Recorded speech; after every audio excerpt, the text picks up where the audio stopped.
So when you're feeling ready, coming into a comfortable seat, we're just going to guide the hand to the belly and the chest and just begin to observe your breath.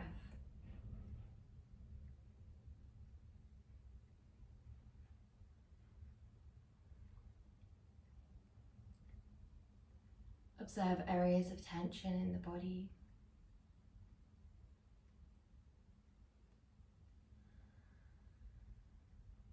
Observe areas of activation and relaxation.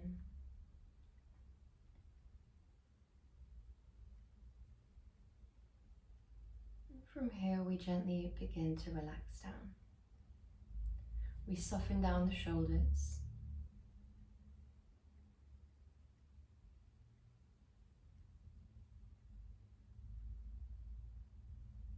We soften the muscles of the back and the front body. Even if this means that we started tall and we begin to slouch a little bit, that's absolutely fine. We relax down the arms so that they're that bit heavier. We relax down the face, from the forehead down through the cheeks, through the jaw, through the eyelids.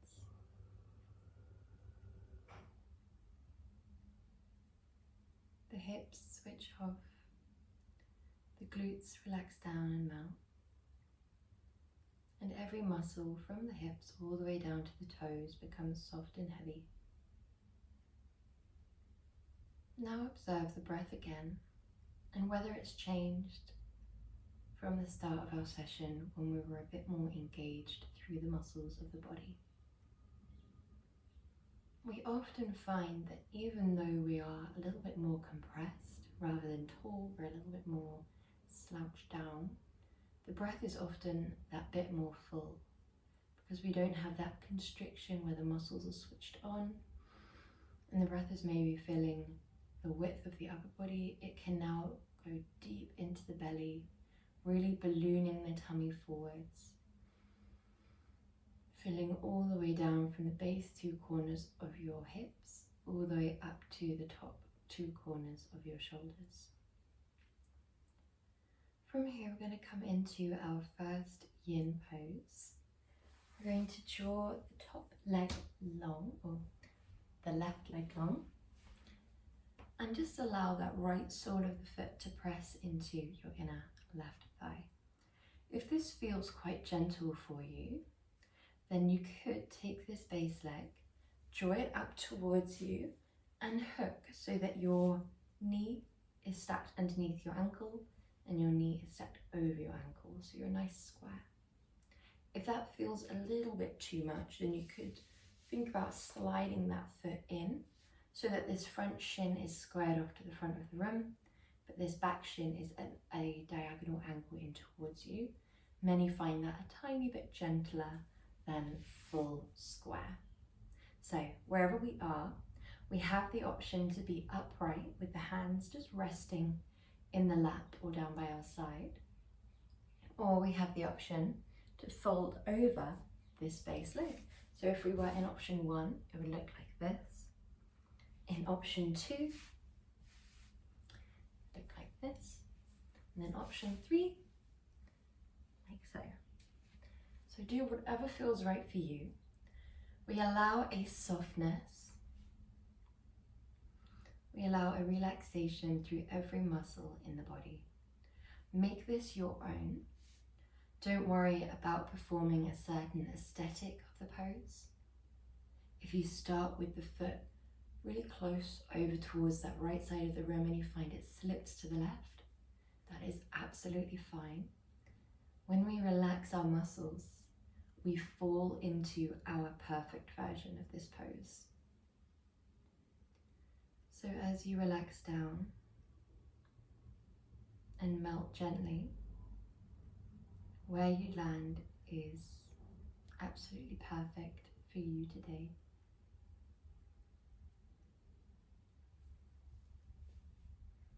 And the same can be said for how we arrive on the mat. There is no perfect way to be. We don't need to be completely zen or yin or relaxed.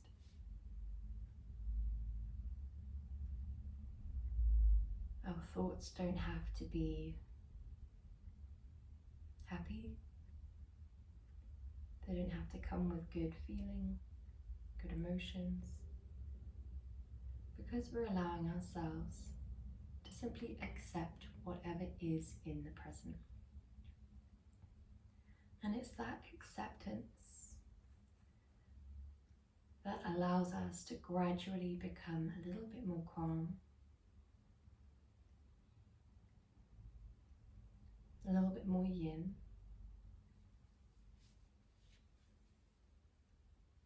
it allows us to enter into a state of non-doing and frees us from the responsibility to react or respond to thoughts, to decide whether we agree or disagree, whether it aligns with us or whether we reject the thought. Instead, we just accept whatever arises as part of our current experience. We are simply the one watching and observing.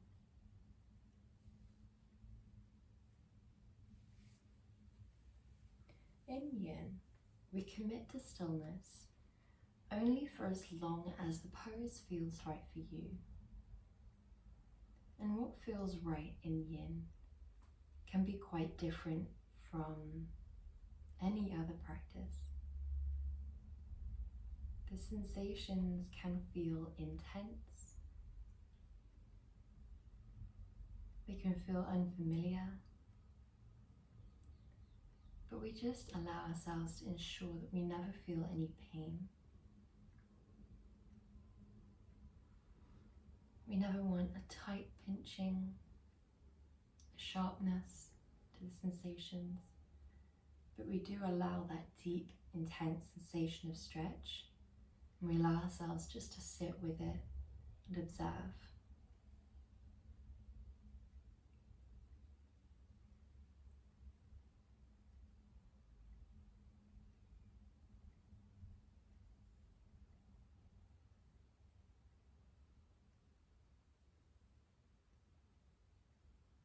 When you're feeling ready, as slowly as you can, we're going to take this base leg and draw it long, taking the top leg long as well if it was not already extended. So we have the two legs wide here. We don't have them as wide as we physically can go. We just have them as wide as you feel comfortable to. Now, if you have a pillow nearby, you might lay it down in front of you. If you're practicing more yin rather than restorative, you might go without a pillow. Both are amazing for the nervous system, for allowing you to fall into that yin-like state. But one focuses a bit more on discipline and simplicity, and one focuses a little bit more on that nurturing and compassionate feel. So you might roll down, having the bolster, relaxing down, or you might take the bolster away and just relax completely, heavily forwards. Either way, this is a lovely counterpose. It allows us to elongate the areas that we've just been targeting so that we can enjoy that sensation of energy flowing through that area where we've just been compressing, constricting, or stimulating. So it's a really nice one, also known as a counterpose, where we can just allow that flow of energy through the body.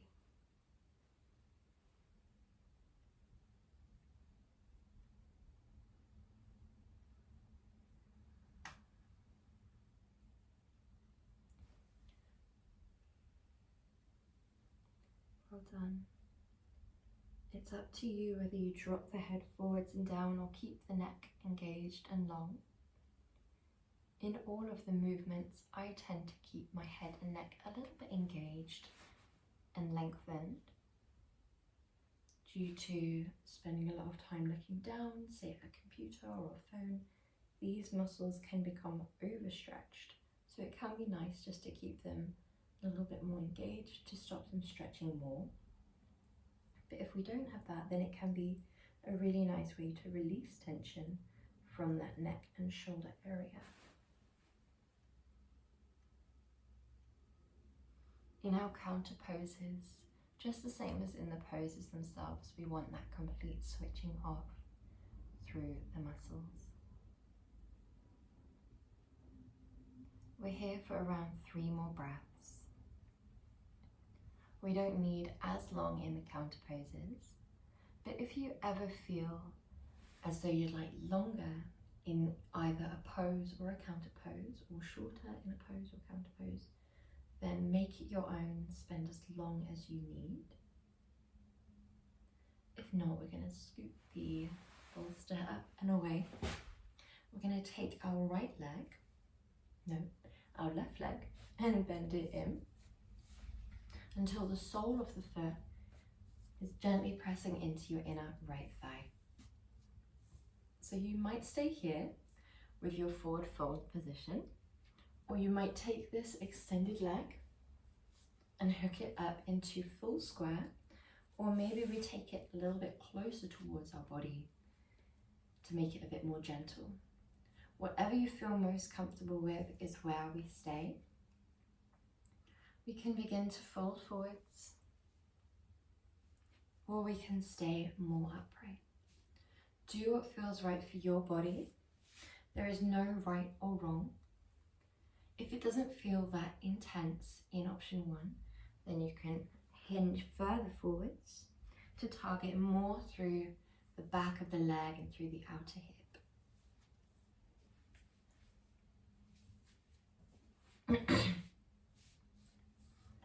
When we commit to stillness in yin, we do this because we know that the body being tense can make the mind tense, and vice versa. We know that the mind being anxious can make the body jittery, and vice versa. We know that when we've had a long day, where we've been overstimulated within the mind, we've been on the go within the body, it can make us more wired rather than more tired. So in yin, we're just taking what we understand about the interconnectivity of the mind and the body, and taking what we can control. We're purposefully relaxing the body, knowing that eventually, in time, it will begin to relax the mind. We're stilling the pupils, we're stilling the muscles, we're allowing these slow and very natural breaths that are complete and that fill the torso, all with the intention to begin to calm the nervous system, to signal to our mind that we are safe, that we can begin to slow and relax. And you might find that at the start, as we shift state from yang into yin, it can be quite uncomfortable, and we can reject that silence and that stillness of our practice, either with internal dialogue or with fidgeting with the body. But as we progress into our session, it often becomes easier and easier to simply allow that stillness within the mind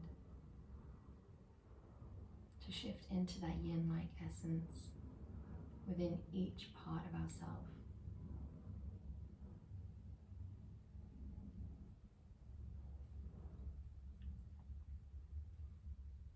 And similarly to how the silence and stillness of the practice becomes more and more comfortable the more time we spend there, more and more something we enjoy or crave, the more familiar it becomes.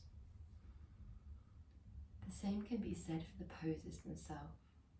Often when we change state, we come into that initial pose, the intensity is quite strong. The sensations are very attention grabbing. And for as long as there is no physical resistance, for as long as we melt down with gravity, we often find that the poses also become more and more enjoyable, something that we don't want to leave.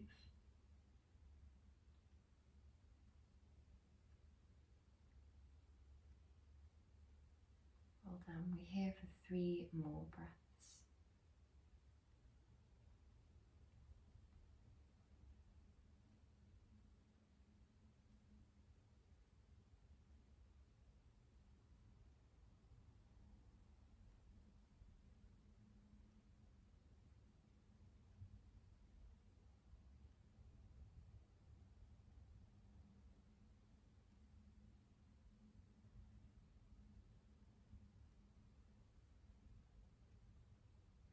Brilliant job.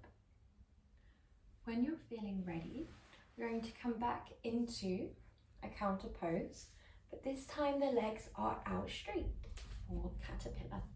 We again could just forward fold with more of a yin-like essence, where it's just that lovely simplicity of gravity, the hard ground, and the weight of your body. Or you can begin to incorporate more nurturing elements, where you wrap your arms around the bolster. The pose itself feels more like a hug, and it feels more enjoyable moment to moment. Both are amazing for the nervous system, both are amazing for the mind.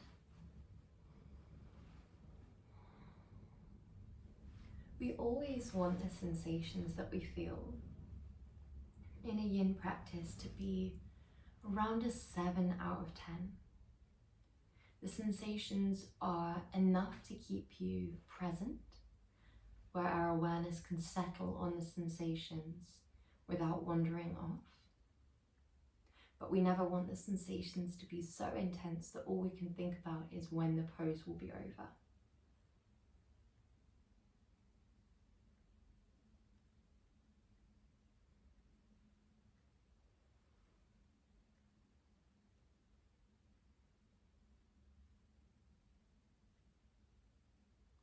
When we allow a restorative element, where we bring the ground up to us, we bring a softness into the pose,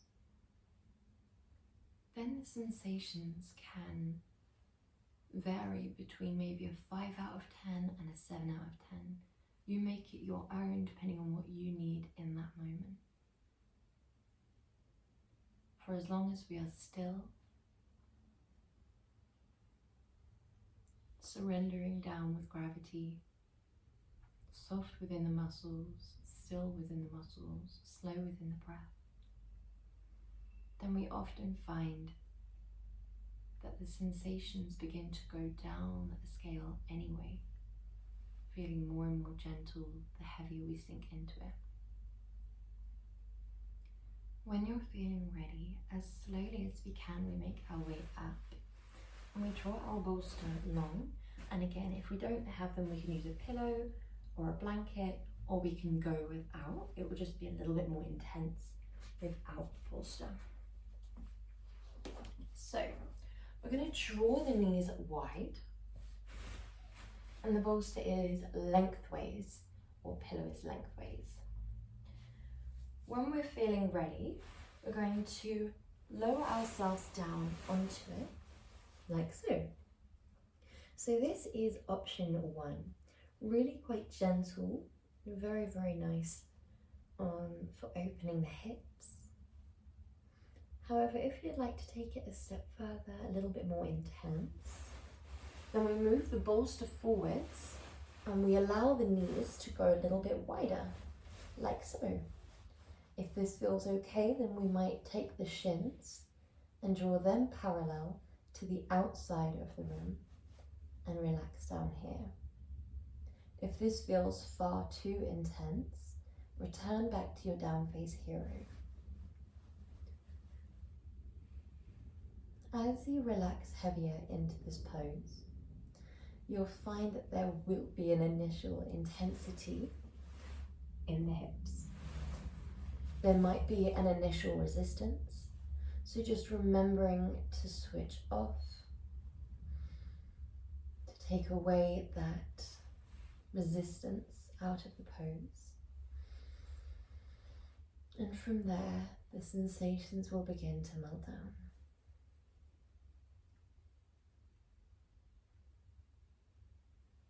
If it feels too intense on your knees, either come back to your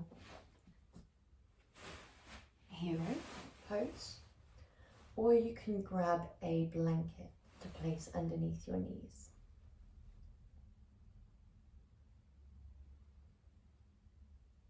Either way, we'd like to feel this intense hip opening if we don't shuffle around until we find that sensation of hip opening.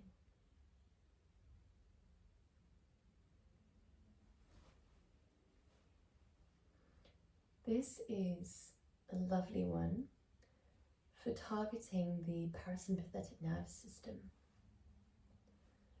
for quite a few reasons. One is because we are completely supported. We can relax down every single muscle in our body, and we're completely held by the mat, by the bolster. We can completely release resistance. Another reason is because we are in Yin, working with the traditional Chinese medicine theory of the meridian system. The notion that there are ley lines or channels of energy flowing through your body, and that these meridians, as they flow through, carry prana, energy, chi, an overall sense of well-being through you and to you.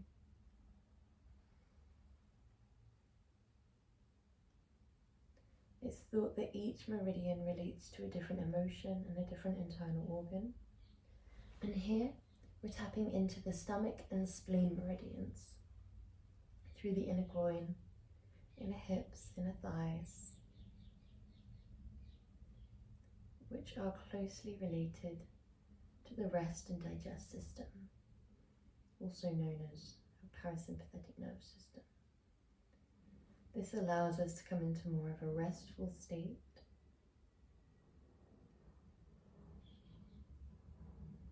slowly, just allowing ourselves to soften into it.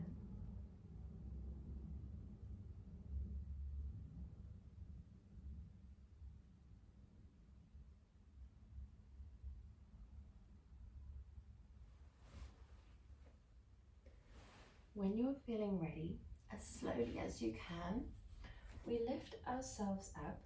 We're going to take our Sphinx with a prop today. So we lower it down and allow ourselves to come down onto it with our chest, and this time it's widthways across our mat. So when you're feeling ready, we lower down and we draw our arms out in front. So the arms are heavy and switched off, and this just allows us a little bit more relaxation through the body whilst we still allow that same gentle compression through the lumbar spine. Make it your own. You could sink your head down, as long as we are switched off through the legs, through the back, through the glutes, and through the upper spine.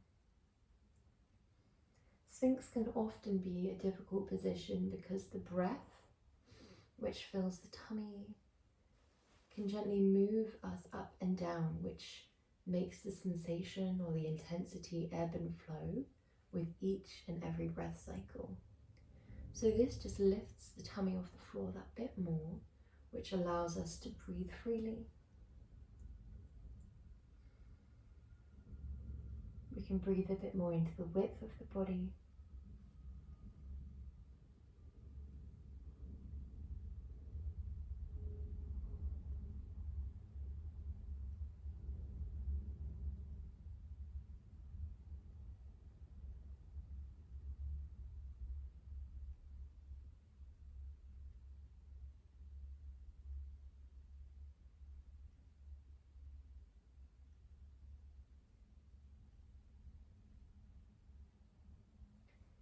if your mind begins to wander, that is completely normal. The mind will wander for all sorts of reasons in yin. At the start of the practice, it might wander because the silence and stillness is uncomfortable and unfamiliar. Therefore, the mind will try and fill that silence. The mind can often wander because we're tapping into areas of the body that are thought to hold these intense emotions, memories, and tensions. And if they do arise into the mind, give yourself that permission to not react or respond, even if the thoughts that arise feel heavier, more connected, more attached. We allow ourselves to view each and every thought as equal,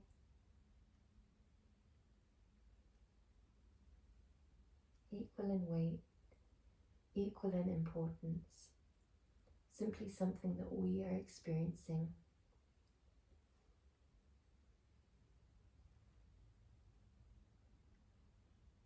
We often allow ourselves to step into the role of the witness or the observer, where we can only observe in silence. It's separate from the ego and the identity. It's not attached to the thoughts, to the mind, to the body. It's not attached to your beliefs. It's an impartial observer, just consciousness, where you can experience things, but we can't interact with them from this space. As soon as you find yourself interacting, you've begun to tap back into the ego or the identity. When this happens, we just become aware of that and then shift back to present, where we observe what the thought was. We allow it to exist in our present moment, in stillness.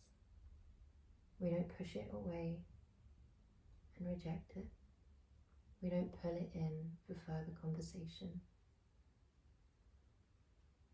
And then you observe the next element of your present moment, such as the breath, the sensations you feel. Well done. When you're feeling ready, we're going to move on to our back. So making your way up and gently drawing the bolster away.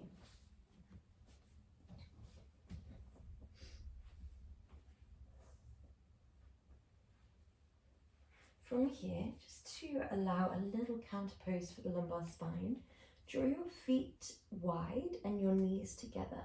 So we allow this gentle release through your lower back here.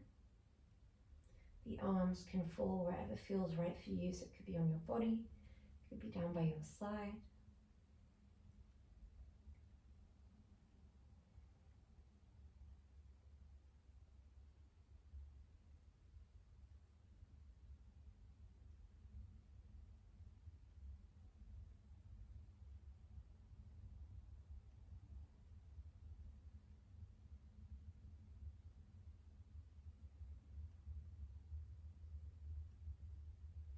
Well done.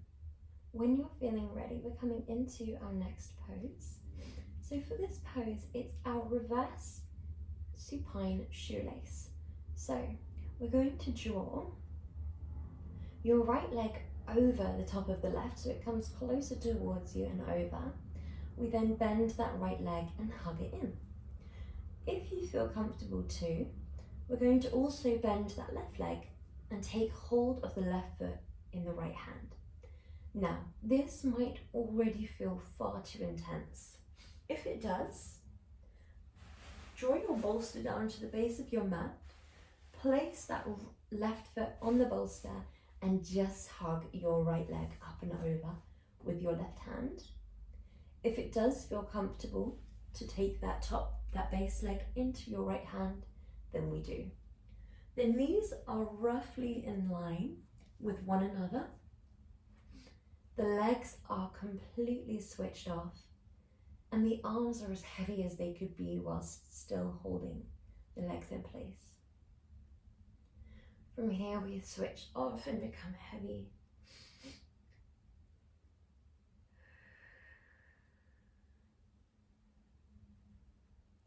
The meridian body gently taps into all these different emotions, different internal organs, and travels through different areas and regions of the body. Here we're working with the liver and kidney meridian, which are thought to relate to feelings of release, letting go and forgiveness, feelings of courage and strength.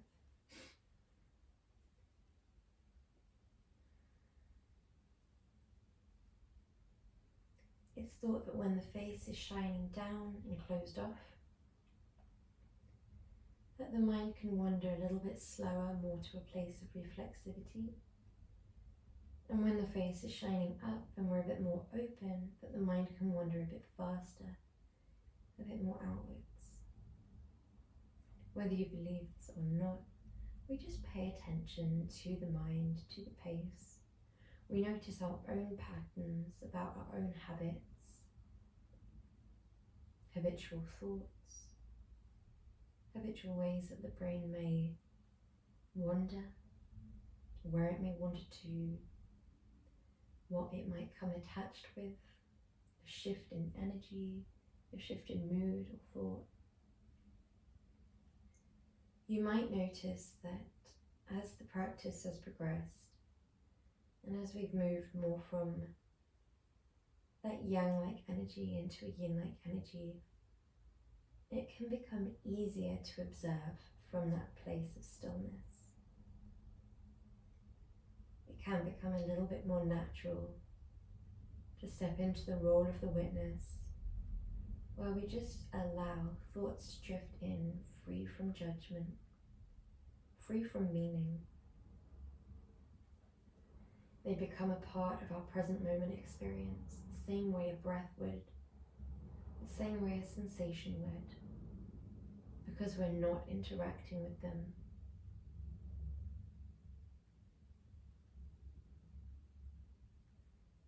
And even though observing a thought is just as much staying in the present moment as observing the breath or body, it's usually most helpful once we've allowed that thought to exist in our present to gently guide and ease your mind back to the physical, back to the breath and the body, because it can be slightly easier to not respond to these elements of our present moment.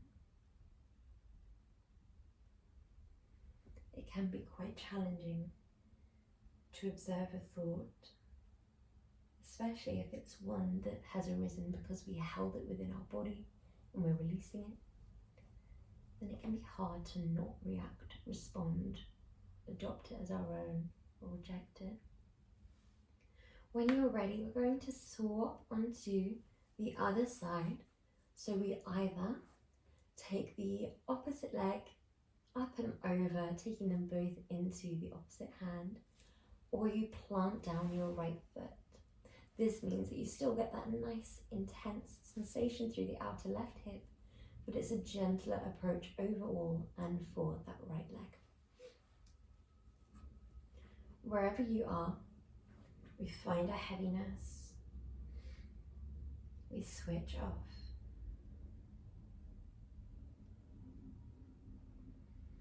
And that switching off is through each and every part of the body, apart from the hands. The hands keep the legs in place, but the arms relax. The neck, the jaw, the shoulders, everything switches off heavily.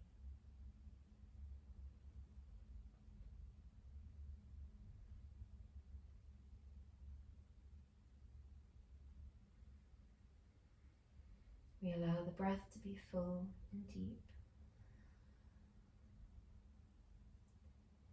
And we allow ourselves just to send gratitude towards ourselves for coming to our yin practice today. It's beneficial for our body because we rarely work with these deep yin tissues of the body unless we practice yin or restorative frequently. When we practice, it improves flexibility and range of motion. It improves fluidity in the joints, length and strength of these deep yin tissues such as the ligaments and tendons. And it improves bone density.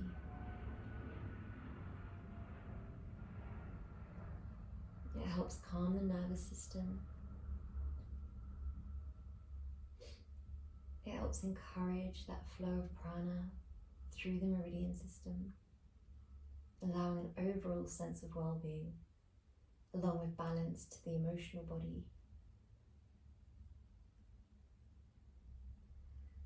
And it also allows an improvement of cognitive function, because yin is mostly just moving meditation. It can be slightly easier to focus because the body is moving every few minutes, therefore we don't get restless and uncomfortable sitting in one position for too long. It can be insightful because we're releasing tension from different parts of the area, melting down the fascia.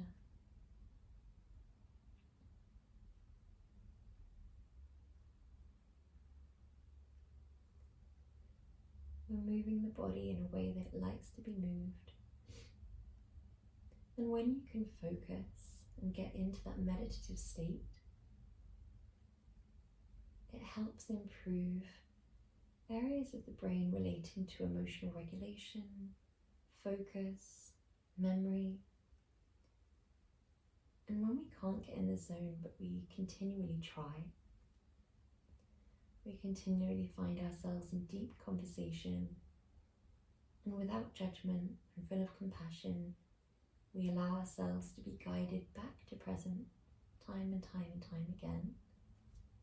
This also benefits the brain.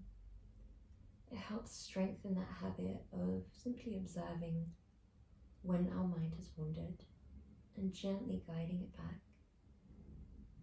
free from judgment, free from frustration.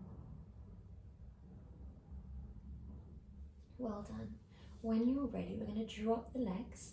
If you do have the bolster still there, you could elevate the legs like so. If you have a blanket, you could grab a blanket. Do whatever you like to make yourself as comfortable as possible.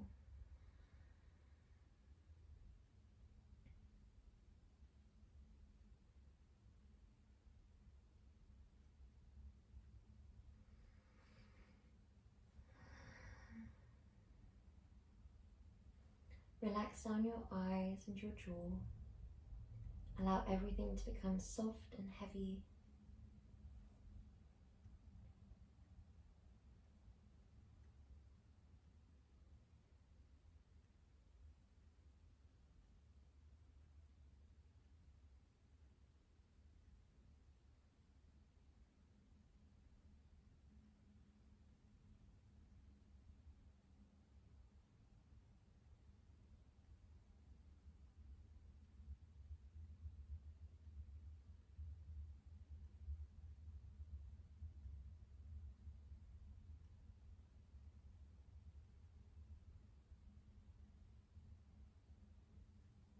Allow complete silence and stillness.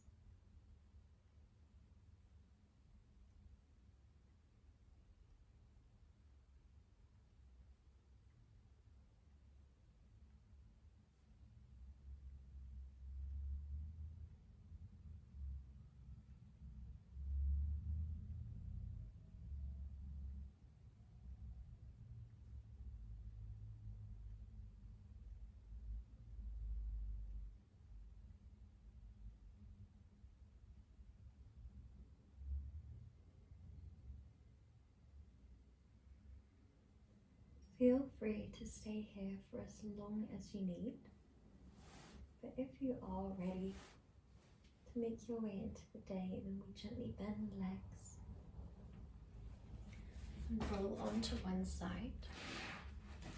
We make our way up into a comfortable seat. Namaste.